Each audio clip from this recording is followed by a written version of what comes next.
Mesdames et messieurs, à l'occasion du 80e anniversaire de la Charte des Nations Unies, je tiens, au nom du peuple congolais, à rendre hommage à l'idéal de paix, de dignité humaine et de solidarité entre les nations qui a guidé les fondateurs de notre organisation.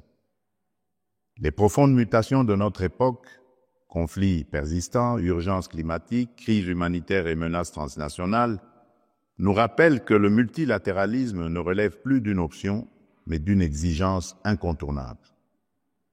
Nous croyons que les réponses aux défis du XXIe siècle ne peuvent émerger que de solutions collectives fondées sur la coopération, la justice et la responsabilité partagée.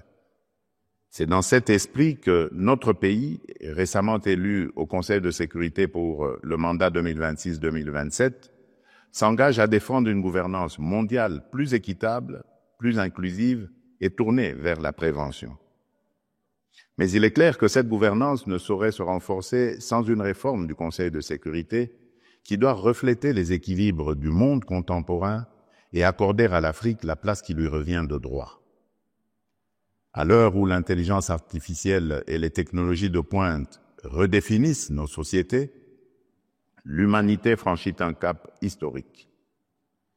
Ces avancées offrent des perspectives prometteuses pour le développement, la santé, l'éducation et la gouvernance. Mais elles s'accompagnent aussi de nouvelles formes d'injustice.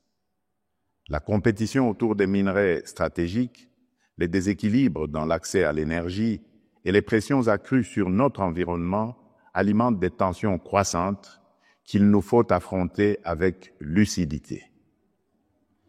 80 ans après son adoption, la Charte des Nations Unies demeure une référence universelle.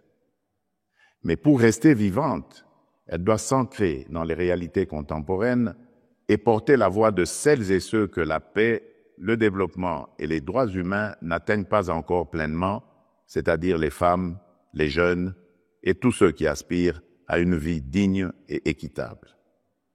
La République démocratique du Congo appelle à un multilatéralisme rénové, au service des peuples, enraciné dans la vérité, animé par la justice et cimenté par le respect mutuel.